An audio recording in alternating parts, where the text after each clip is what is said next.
Well, it's August, and that means it's time to start thinking and talking Oiler football. And pleased to be joined by Rob Keyes, who's been thinking and talking Oiler football ever since the last game finished last season. And Coach, before we talk about what's ahead, let's reflect back on last year. An interesting year, a 6-5 year. It was an exciting year, a lot of close games during that time. Some of you were able to come out on top. Some of you came up a little short on it, and it really was an intriguing kind of year. You've had a lot of time to look at it. What do you guys see as you look back at that? Well, last year, definitely record-wise, we didn't achieve what we set out to achieve. And there's some disappointment with the 6-5, but at the same time, it goes to show you that the parity in the GLIAC and the teams in the GLIAC, if you aren't your best every week, you just don't come out with a win. And you can be at your best and even not, pull away with a win. It's so difficult top to bottom. And teams are improving. The bottom part of the league has moved up. I think the top part of the league has kind of slid down just a little, and the parity is incredible. But you take a look at the 11 games. 8 of the 11 games came down to the last drive, and 5 of the 11 games came down to the last play. So, the margin of error is so slim. You look at a play in the first quarter or the second quarter, and it might be the difference in whether winning or losing that game. And I think our guys got a real dose of what it is to play a very, very difficult GLIAC schedule. 2013, 2012, 8-3 season, 7-3 season, great years, record-wise. But, the schedule was not nearly as difficult in those seasons. And our guys got a chance to see, playing at Grand Valley, at Ashland, Ferris State, Wayne State. It was very difficult top to bottom, week in and week out. Yeah, it was margin of error, and you talked about it. I mean, to some ways, you look at Ferris State and it looked like you had them on the ropes, and then Vanderlaan does what Vanderlaan does, and then, and you close. We got the big wins at Tarleton, the big win at Hillsdale to open things up, a lot of good things. But then there's ones, kind of like you talk about, you scratch your head a little bit. There's the wall situation. Wayne State, you got yourself down big, but you battled back late. But again, you did a little bit. It really was an interesting year, but I think it gave your team a lot of opportunity to grow because, again, we lose that sometimes. That was a young football team. Yeah, and I give so much credit to the staff and the players because it tells a lot about their character and what they're really made up inside because they battled through a lot of adversity, whether it was during a game, after a game. We came off a Grand Valley game and really were excited to go up there and have a chance to beat them back-to-back in their home stadium. And, offensively we were clicking. It looked like it was going to possibly repeat itself, and we started 5 consecutive 3-and-outs. And defense actually played a pretty good game to start, and you end up getting rolled off the field. And our kids came back from that. That was not easy. And like I said, I give credit to the coaching staff as well as the players because, they take it in stride. They understand it's a process, and they understand that everything is not going to work out the way you plan. It's not football. It's always gray. There's always going to be adjustments made, in game, in season, week to week. And the one thing about our players, they never lost focus of what's important, and that was staying together as a team and trying to improve. Because it's you take that 6-5 season and you look at it, and strictly as a record, you think, oh, that's a mediocre year. But to me, some of the things that our players achieved and our staff achieved, it was phenomenal. So. Well, that one's in the books, winning season, as you said. But every year, one of the things about college athletics, graduation comes and it pays its price. It takes its toll on your team. I don't know that numerically it was as big of a toll as it maybe has been on other years, but you certainly lost some key parts to this team to graduation. Yeah, offensively, we lost some very, very experienced and productive players. You start with tailback Daquan Ford, one of the best backs in Findlay history, multiple records, and not just his playing ability is what set him apart. It was his overall character and makeup. I never saw a kid work harder. He never missed a summer workout. He showed up every single day. He was a leader of the team, and he did. He brought others along with him. And then you lose the 2 offensive linemen, Chris Reaper and Bobby Brown. I mean, Chris's accolades speak for themselves. I mean, he's one of the most decorated players in Findlay history, and Bobby Brown was the glue of that offense. You look at a guy that had that emotion, that passion, and loved his teammates and loved this game and loved this university. There was nobody like him. And you had Tim Szabo, who quietly became a threat every single week. You needed a big catch for a first down or a touchdown. Tim made that play. So you take those 4 seniors who were all, fifth-year guys out of a program. I mean, those kids were in the first class, and they went through all the times. They went through the transition from, when this staff was hired, they had some great wins, along with some tough losses, and you can't replace the experience that they had. Wide receiver Luke Hampton and Alex Long, guys that were role players, but still were a part of that offense that helped us, move the ball. Now defensively, we returned pretty much everybody, and that's good and bad. You look at it, I say you need to be productive. The one thing I say about our defense is we definitely improved as the season went on. But to replace those kids on the offense side of the ball is going to be tough. And I think during spring ball we had some kids step up and start to take on those roles. Well, as you said, that creates opportunities. Their graduations create opportunities, but also, as you said, you return some guys. And just like you lost some key players, you return some key players. And certainly at the top of that list has got to be Reese Jervis, who I think really put an exclamation point. He came in as an unknown quantity to a lot of people in and around the GLIAC, in and around the Findlay community, but certainly made a name for himself quickly. Yeah, when you're from Seattle, Washington, I don't think anybody watched Reese play out of high school. Yeah. But, I can't say enough about the way Reese prepares to play a football game and to take on a practice. The extra film time, the extra throwing, everything he does is incredible because the amount of time he puts into his craft of becoming a great quarterback. And he had a very good spring. That was a lot on a kid to learn an offense and be ready to go in the fall and play his first college football. But to start off the way he started, the way he played at Hillsdale and the way he played at Tarleton State, it showed us that this kid is really special.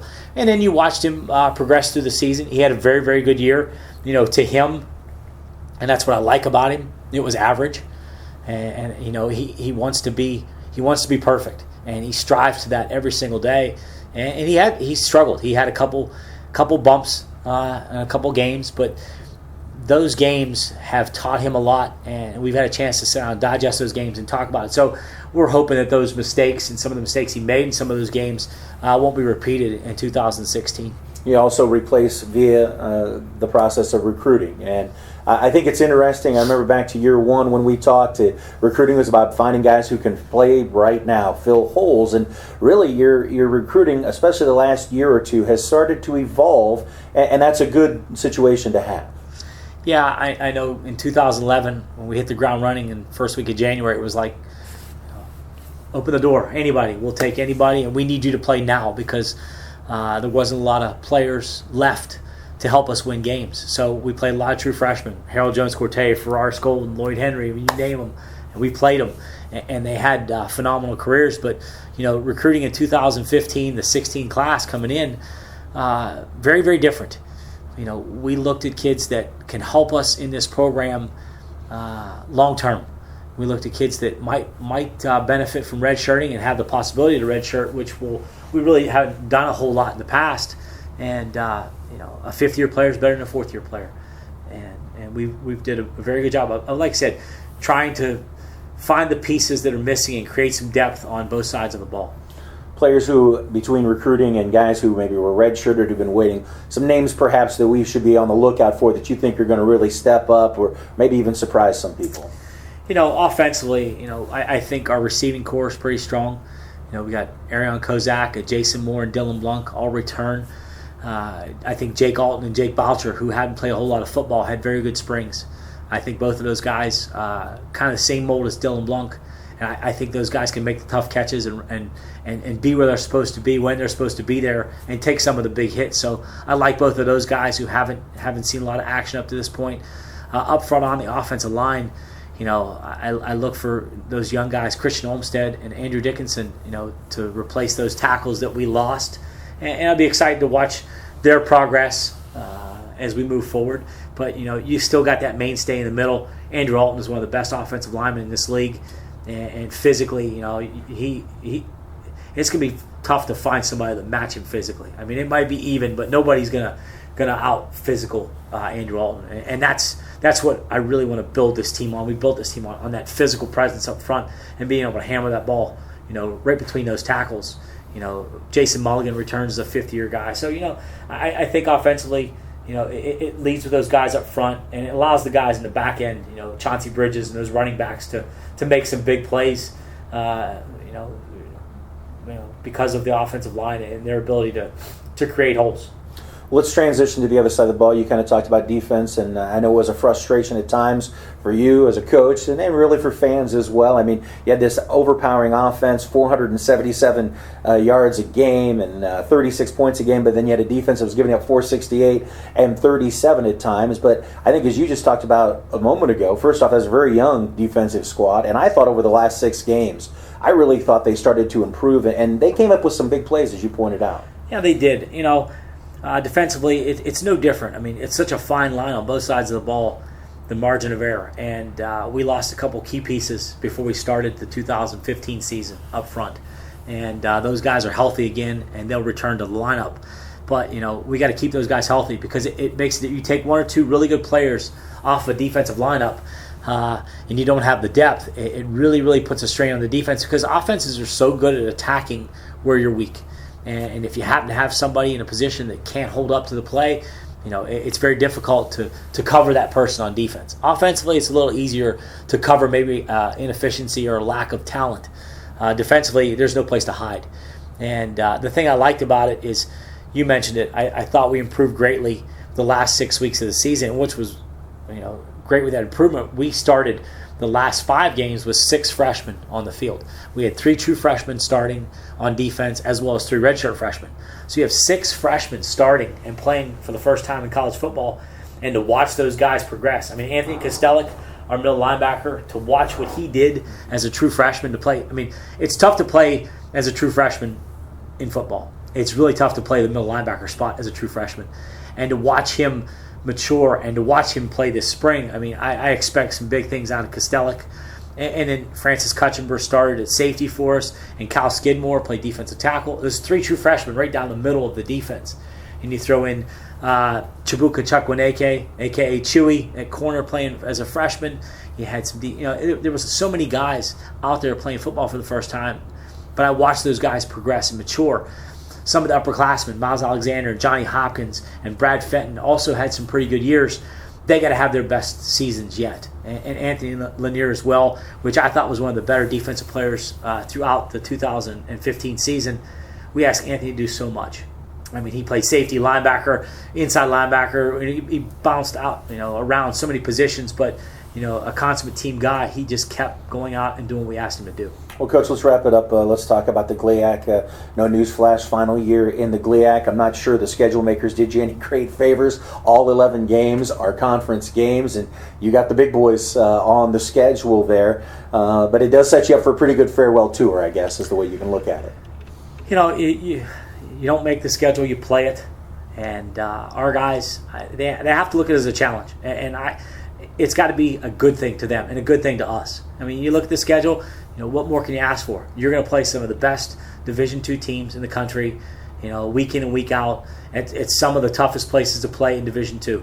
And that's what we see it as. It's a great opportunity for us to put our best football team out every Saturday and give them heck, because, that's what it was all about when this staff took over in 2011. We played some of the big boys. We played the Wayne States and the Grand Valleys and some great football teams in the Saginaw Valleys. And we came away with some very, very big wins. And those guys played with a lot of passion and intensity, and they took those big games as opportunities. They didn't look at it as, oh, hey, we got to go play, the big boys. And right now, it's different because we've moved ourselves up there with the big boys. Right. In the last 5 years, we're 5 or 6 in total number of wins in the conference of 15 teams. So you put your name up in the top with the Grand Valleys, the Fair States, the Ohio Dominicans, the Ashlands, and Michigan Techs, and you're right there with them when it comes to wins. You're ahead of Hillsdale, you're ahead of Wayne State, you're ahead of those teams in wins over the last 5 years. So, teams don't look at Findlay as that's a team that we can kind of overlook in the schedule. So we're looked at totally different, and that's a good thing, because this team and this program and this staff has put themselves in position to be, talked as, a contender in this league. Now, have we pushed it to the envelope where we're the very top? No, we haven't. And that's the hurdle we have to climb. And it's the toughest hurdle to climb, because it's easy to go from the worst to pretty good. That's an easy jump. Going from pretty good to great is a tough one. The higher rung you climb on the ladder at the top, when you're starting to push yourself to playoff contention and championships, that's the toughest hurdle to climb. And our guys have to figure out how to do that, because that's one thing we haven't done yet. All right, Coach. Well, appreciate the time, and we'll look forward to another outstanding season. Thanks. Appreciate it.